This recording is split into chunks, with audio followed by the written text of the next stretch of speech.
90,2 Serambi FM Syederalun kembali lagi dalam talk show interaktif bersama PT BPRS Hikmah Wakilah dengan tema BPRS Hikmah Wakilah Ekspansi Buka Cabang Bernun. Nah, Syederalun sudah hadir di studio Serambi FM narasumber kita Bapak Sugito SEME yang merupakan Direktur Utama PT BPRS Hikmah Wakilah dan Bapak Dr. Teguh Safir Iskandar Wijaya MA yang merupakan Komisaris Utama PT BPRS Hikmah Wakilah. Nah, Syederalun Anda juga bisa berinteraktif di 0811 689020 bisa telepon dan juga WhatsApp. Dan Syederalun Anda juga bisa menyimak talk show kami via streaming di www.serambifm.com atau via Facebook di Facebook Radio Serambi FM Banda Aceh. Nah, Syederalun saya mau bertanya lagi nih ke Pak Safir ya. Nah, Pak Safir, Bapak kan sebagai komisaris utama ya dari awal berdirinya sampai sekarang ya Pak ya. Nah, di tahun 2021 kita kan kalau sekarang masih pandemik. Nah, pandemik COVID-19 ini kan dari tahun 2020 kalau di Aceh gitu. Nah, ini bagaimana nih Pak? Kondisi pandemi COVID-19 ini mempengaruhi perkembangan kinerja Bank Hikmah Wakilah. Apakah ada dampak atau it's okay, everything is gonna be okay, Pak? Terima kasih Pak Tia. Ya. Kalau kita maaf Pak, saya pending dulu. Ada penelpon ya, kita tanya dulu. Kita terima dulu penelponnya. Halo, assalamualaikum. Waalaikumsalam. Iya, dengan siapa di mana Pak? Dengan Pak Rahmat. Pak Rahmat di Banda Aceh. Oh, di Banda Aceh. Oke, silakan Pak Rahmat pertanyaannya. Oh iya. Kalau saya mau tanya itu kalau misalnya kita minta kredit untuk pertanian misal gitu kan. Itu kredit apa yang cocok untuk pertanian tadi. Okay. Terus kalau misalnya pertaniannya gagal, apa ada sanksi? Mungkin itu aja dulu Bu. Oh oke, baik, terima kasih Pak Rahmat tadi di Banda Aceh ya. Oke, silakan. Tapi kita pending dulu ya jawaban dari Pak Rahmat tadi. Kita lanjutkan ke Pak Safir tadi mengenai kondisi pandemi COVID-19 Pak. Bagaimana dampaknya dengan BPRS Hikmah Wakilah? Oke. Terima kasih Mbak Tia. Kalau ditanya apakah ada dampak atas COVID yang terjadi di Indonesia dan khususnya di Aceh, secara nasional pasti punya dampak. Yeah. Aceh juga punya dampak. Tapi dampak itu bagaimana kita usahakan tidak berpengaruh sehingga usaha Bank BPRS Wakilah itu gagal. Paling kurang jalannya ada jalan-jalan strategis sehingga masyarakat yang bukan masyarakat yang ikut terlibat di dalam BPRS Hikmah Wakilah yang mengambil pembiayaan dan sebagainya itu ada pola tersendiri sehingga itu juga pola yang dijalankan sesuai dengan aturan yang dikeluarkan oleh OJK sendiri sehingga masyarakat yang menerima pembiayaan tidak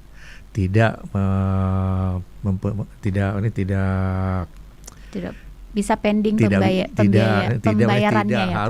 Tidak harus menunda pembayarannya. Tapi ada pola-pola sehingga pola-pola tersendiri sehingga rakyat penerima pembiayaan itu juga akan bisa memberikan pembayaran sesuai dengan kemampuan mereka.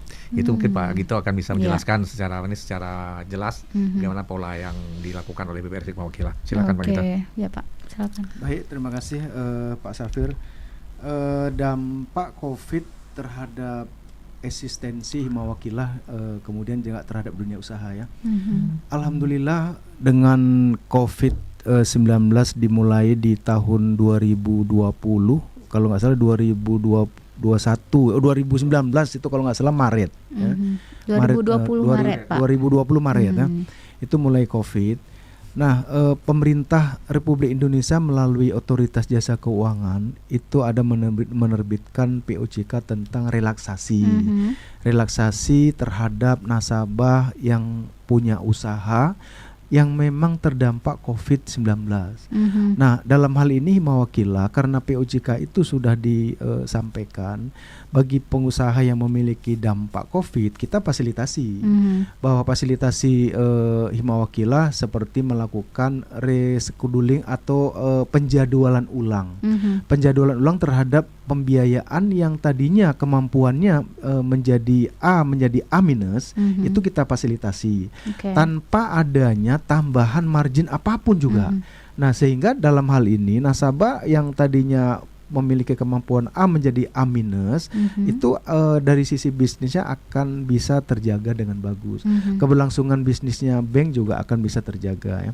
Nah kondisi karena dalam kondisi COVID ini memang kita harus sikapi dengan bagus, dengan beda pada saat terjadinya krisis 98 dulu kan perangkat kebijakan dari pemerintah untuk kepada lembaga keuangan itu agak sedikit lambat. Kalau saat ini dengan COVID ini benar-benar cepat pemerintah melalui otoritas jasa keuangan memfasilitasi kebijakan, sehingga industri memang dengan secepat itu juga menggunakan perangkat itu, sehingga secara prosedur tidak salah kan gitu posisi. Nah dalam COVID ini memang industri harus melakukan inovasi dan kreativitas. Siapa bilang pengusaha tidak terdampak? Pasti terdampak. Nah karena nasabah merasa terdampak dengan bisnisnya, otomatis kinerja industri juga terdampak kan.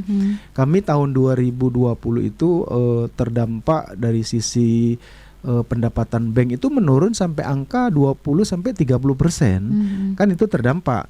Nah karena pengusaha yang tadinya membayarnya sesuai kemampuan kemudian diturunkan menjadi tidak sesuai, tapi sesuai dengan peraturan OJK, otomatis kan dampak pendapatan ke bank jadi menurun itu.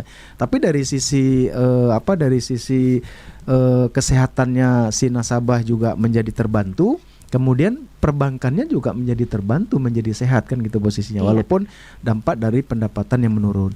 Kemudian di posisi tahun 2021 ini ya, walaupun masih dalam kondisi COVID, tapi pelan-pelan pengusaha juga sudah mulai merasakan dampak perubahan.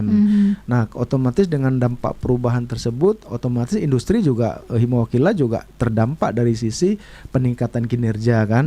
Nah, sehingga kalau kita hitung kalau di 2020 itu laba pendapatan Himawakila turun sampai 30%. Di 2021 ini insya Allah pendapatan kita juga tumbuh. Kalau kita hitung year on year-nya November ke November itu tumbuh 80% pendapatan bank kan. Nah kinerja yang lain juga tumbuh, misalnya dari sisi tabungan yang kita himpun November 2020 ke November 2021 itu tumbuh 14%. Kemudian dari deposito juga dari November 2020 ke November 2021 tumbuh sebesar 11%. Nah, tidak kalah juga dengan pembiayaan yang kita salurkan. Kita dari November 2020 ke November 2021 itu tumbuh 19%. Jadi artinya kalau kita lihat gerakan pengusaha ingin mendapatkan akses permodalan dari bank ini sudah mulai ada peningkatan dibandingkan tahun 2020.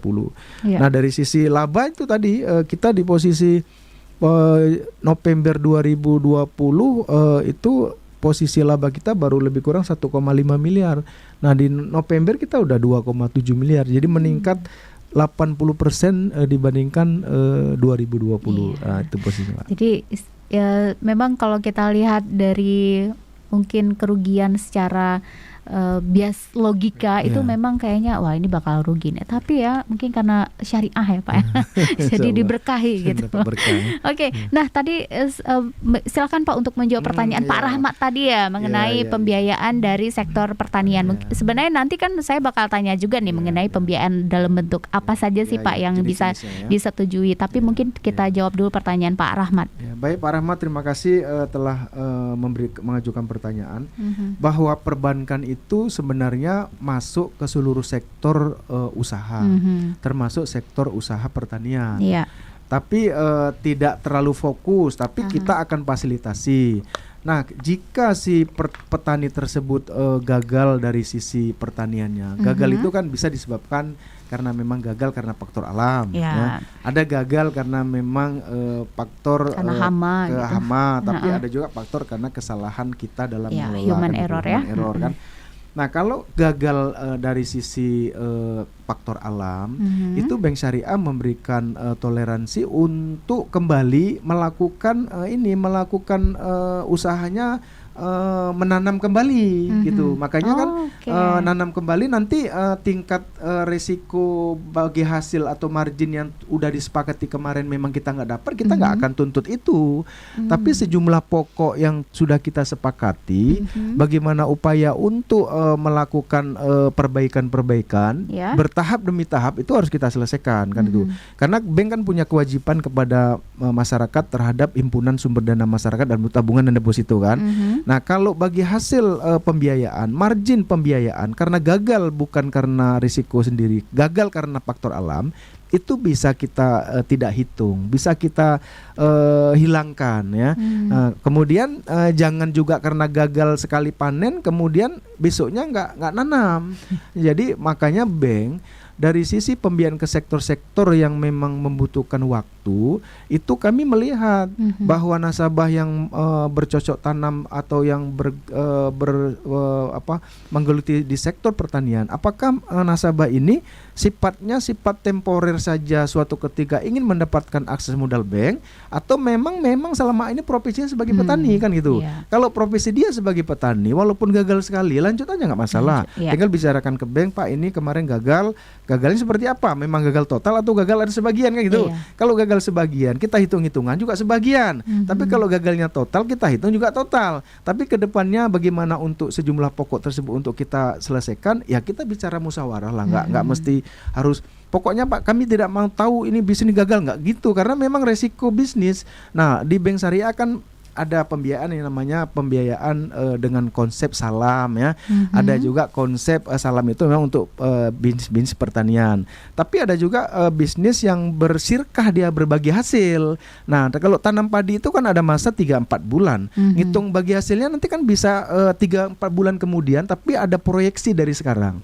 Proyeksi misalnya, oh ini saya butuh modal 10 juta untuk tanam padi misalnya 1 hektar atau 2 hektar kan. Kita kan ada perkiraan estimasi keuntungan nantinya. Keuntungan itu menentukan untuk ditentukan oleh bank bukan dari hasil rupiahnya, tapi dari hasil persentase keuntungan nanti. Kalau dapat 1 juta untuk share nisbah bank berapa? Oh misalnya 40 untuk bank, 60 untuk nasabah gitu ya. Tapi 40 untuk bank, 60 untuk nasabah itu ditentukan di awal.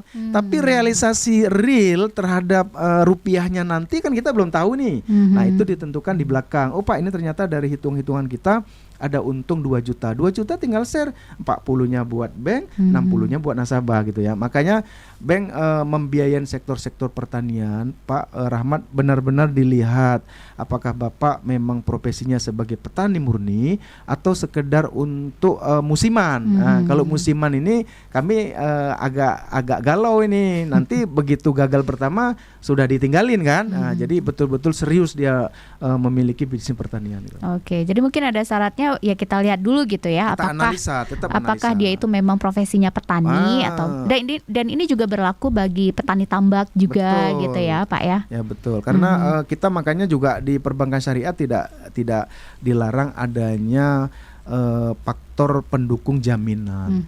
Apa faktor pendukung jaminan itu? Sebagai bentuk supaya nasabah tidak terjadi moral hajat, supaya nasabah merasa serius lah mengelola bisnisnya. Kalau dia tidak ada ikatan dalam bentuk jaminan, Allah ini punya bank kok, ya terserah kalau gagal gitu ya.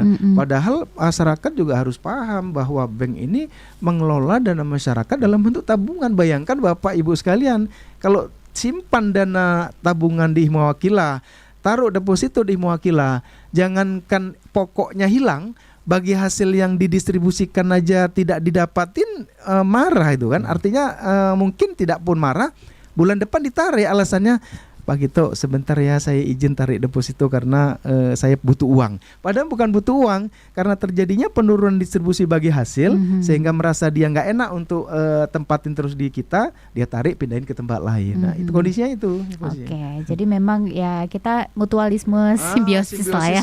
Posisinya. Baik, untuk Anda Syederalon yang ingin bergabung silakan di 0811 6890 20. Kita bakal kembali lagi dalam talkshow bersama PT BPRS Hikmah Wakilah. Namun sebelumnya kita simak dulu pesan-pesan berikut ini.